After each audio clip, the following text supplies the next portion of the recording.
Gandang umaga mga padaba. Ayan yung lagay ng panahon ngayon, no? Maulan. Grabe ang ulan. Grabe ang lakas ng hangin din. Umaanggi na sa loob ng bahay. Ayan. Ayan ang bagyong Krising po yata. Ayan. Grabe ang lakas ng ulan, no? Tapos rinig na rinig yung agos ng tubig sa ilog. Siguro malaki na yung tubig sa ilog. Yan o, lakas ng hangin. Ang lamig.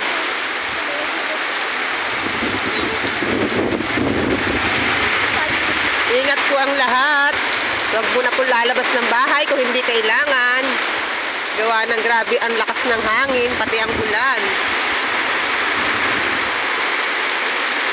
Ayan, kung nakikita niyo naman yung mga puno, oh, nagagalawan sa lakas ng hangin. Tapos ang lamig-lamig pa. Mag-stay lang po sa bahay ang bawat isa. At ingat-ingat, syempre. Pray lang po tayo. Ayan.